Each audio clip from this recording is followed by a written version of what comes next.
నమస్కారం విజయలక్ష్మి గారు. నమస్కారం శ్రీలక్ష్మి గారు. విజయలక్ష్మి గారు, ఋషులు మునులు అందరూ కూడా భగవంతుడి గురించి దేవుడి గురించే కదండి తపస్సులు చేస్తూ ఉంటారు. వాళ్ళు ప్రత్యక్షం అవ్వాలనే కదా అంత భక్తిగా కొలుస్తూ ఉంటారు. మరి భృగు మహర్షి ఏమిటండి, ఎందుకు విష్ణుమూర్తి వక్షస్థలాన్ని ఒకసారి తనటం జరిగింది? ఎందుకు జరిగిందండి? అప్పుడు ఋషులందరూ కలిసి సత్రయాగం అని ఒక యాగం చేస్తున్నారు. సత్రయాగం అని ఒక యాగం చేస్తున్నారు. యాగం చేస్తూ ఈ యాగ ఫలాన్ని ఎవరికి ఇవ్వాలి, ఈ యాగ ఫలాన్ని ఎవరికి ఇవ్వాలి, అసలైనటువంటి యోగ్యుడెవరు అని నిర్ణయించడానికి కూర్చుంటే అప్పుడు ఆ సభలో అందరూ కలిసి మునులు ఋషులు అందరూ తపస్సు చేసినప్పుడు అక్కడ కూర్చున్న సభలో భృగు మహర్షిని వాళ్ళ లీడర్గా ఎన్నుకొని, నువ్వు వెళ్ళి త్రిమూర్తులని పరీక్షించిరా, నువ్వు ఎవరిని దీనికి యోగ్యుడని భావిస్తావో వాళ్ళకే ఈ యాగఫలం ఇద్దామంటారు అనేసరికి భృగు మహర్షి వీళ్ళందరి బాధ్యత తన మీద వేసుకుని బయలుదేరాడు. మొట్టమొదట బ్రహ్మలోకానికి వెళ్ళాడు. బ్రహ్మలోకానికి వెళ్తే బ్రహ్మ చక్కగా సరస్వతీదేవి వీణావాదనం చేస్తోంది. ఈయన చక్కగా హాయిగా ఆవిడ వీణావాదనం వింటున్నాడు. ఆనందం కదండి, ఎవరికైనా ఆనందం కదా. వాళ్ళిద్దరే ఉన్నారు, భార్య వాయిస్తోంది, భర్త వింటున్నాడు. ఇప్పుడు ఈయన వెళ్ళాడు. వెళ్ళేసరికి ఈయన పట్టించుకోలే. మరి ఆయన పరమానందంలో ఉన్నారు. నన్ను పట్టించుకోరా, నా అంతటి వాడు ఇంత పెద్ద ఋషిని, భృగు మహర్షి అంటే చిన్న కాదు కదండి. అంత మహర్షి వస్తే నన్ను చూడరా అని కోపం వచ్చేసింది. వచ్చి బ్రహ్మని చూస్తూనే, నీకు ఇంత పొగరా, ఇంత అహంకారమా, నేను పట్టించుకోవా? రజోగుణ ప్రధానుడు బ్రహ్మ అంటే అందరికి అన్ని గుణాలు ఉంటాయి, అందులో బ్రహ్మలో రజోగుణం ఎక్కువ కనిపించింది ఆ సమయానికి ఆయనకి. అప్పుడు ఒక్కొక్కళ్ళకి ఒక్కొక్క గుణం ఒక్కొక్క సమయంలో ప్రధానంగా కనిపిస్తుందండి. మనమే చూడండి, ఒకసారి కోపంగా ఉంటామా? అవునండి. ఒక్కోసారి అజ్ఞానంగా ఉంటామా? అవునండి. ఒక్కోసారి చక్కగా శుద్ధ సాత్వికంగా ఉంటామా? చాలా. కనుక ప్రతి వారిలోనూ అన్నీ ఉంటాయి. అసలు స్త్రీ అనే పేరే, మనం అంటే మన ఆడవాళ్ళం కనుక చెప్తున్నా, స్త్రీ అనే పేరే అలా వచ్చింది. స త ర అనే 3 పదాలు అక్షరాలు కలిస్తే స్త్రీ ఏర్పడింది. ఏంటండి ఇది కొత్తగా ఉంది నాకు. స త ర. స అంటే సాత్వికం, త అంటే తమస్సు, రా అంటే రజోగుణం. ఈ 3 గుణాలు కలిసిన మేలు కలయికే స్త్రీ. ఆవిడ కావాలంటే పిల్లల మీద కోప్పడి ధర్మాగ్రహం వస్తుందా మనకి? వస్తుందండి. అమ్మవారి నామాల్లోనే క్రోధాంకారంకు సోజ్వల చెప్పుకున్నావా? కనుక కోపాలు వస్తున్నాయా? పిల్లల మీద కానీ ఇంకోరి మీద కానీ వస్తుంది. రజస్తుందా మరి? మా తమస్సు. అప్పుడప్పుడు మనకి ఏమి తెలీదు, ఏంటి నేను ఇట్లాంటి తప్పు పని చేసా, ఇంత అజ్ఞానంగా చేసా, మనకి మనమే బాధపడతాం.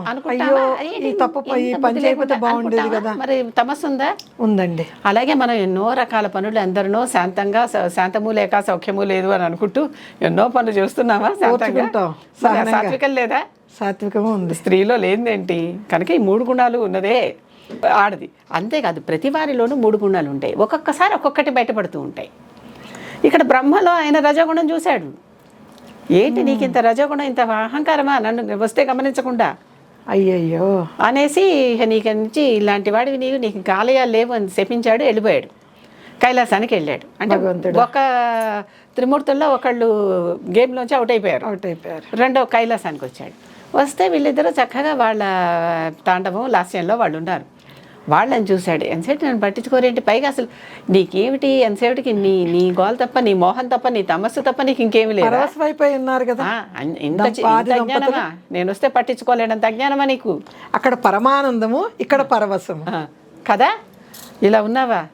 నీకానే అసలు నీకు పూజలే లేవు, పో, లింగానికి మాత్రమే పూజ, నీకు లేదు. అయ్యయ్యో భగవంతుడు అని భృగు మహర్షి ఇక్కడ తీర్పు ఇచ్చేశాడు. ఇచ్చేసి మళ్ళీ వైకుంఠం బయలుదేరాడు. సత్యలోకం అయిపోయింది, కైలాసం అయింది, వైకుంఠానికి వస్తున్నాడు. అంటే ఇప్పుడు 2 అవుట్ అయిపోయారు, మిగిలి నేను ఒకటే. ఇప్పుడు ఈయన ముందరే కోపంగా ఉన్నాడు, నన్ను వీళ్ళిద్దరూ పట్టించుకోలేదు అన్న లోపల ముక్కుతోంది. వీడేం చేస్తాడో చూద్దాం అనుకో. ఆయన హాయిగా అనంతసుడి మీద పడుకున్నాడు. ఇట్లాగా ఆ భార్య లక్ష్మీదేవి పాదాలు ఒత్తుతోంది. చూశాడు, అసలు వీడే కళ్ళు తెరవడేంటి, ఇలా పడుకున్నాడు, నేను వస్తే అని కాలెత్తి గుండెల మీద ఒక తాపు తన్నాడు. అమ్మ బాబోయ్. ఇప్పుడు బ్రహ్మని శివుణ్ణి తిరస్కరించి వచ్చినటువంటి విష్ణువు, అది భృగుడు, ఒక్కసారి అహంకారం తలకెక్కింది. అలాంటి వాళ్ళే నేను వాళ్ళు నా ముందర ఏమీ లేకుండా పోయారు, వాళ్ళకి నేను శాపాలు వచ్చేసా అనే అహంకారం ముందర ఈయనకి ఎక్కింది. ఎక్కేసి ఒక్కసారి ఒక తాపు తన్నాడు గుండెల మీద కాలుతో. అమ్మ బాబోయ్. విష్ణుమూర్తి లేచాడు. లేచి అయ్యో నా వక్షస్థలం చాలా కఠినంగా ఉంటుంది అంటే మంచి కండలు పెంచాడు అన్నట్టుగా అనుకోవాలన్నమాట మనం.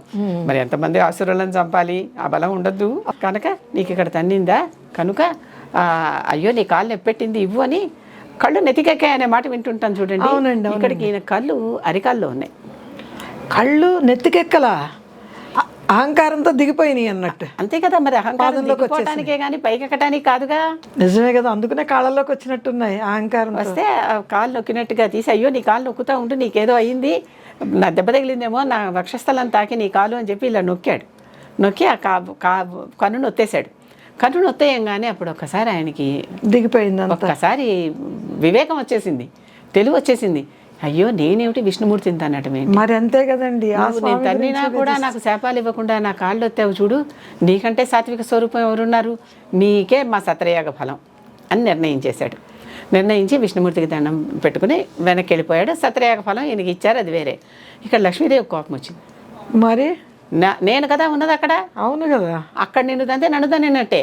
అంతే కదండి. అలాంటి వాడిని నువ్వే, వాడెవడో అజ్ఞానం కొద్ది వచ్చి తన్నాడు వేరే విషయం, అలాంటి వాడిని నువ్వు కాళ్ళు ఎత్తుతావా కనుక అలాంటి వాడికి నువ్వు కాళ్ళు ఎత్తుతావా అంటే నేనంటే నీకు లెక్క లేకుండా ఉన్నావు కదా, నేను ఇక్కడ ఉండనంది. ఆవిడ వైకుంఠం వదిలి వెళ్ళిపోయింది.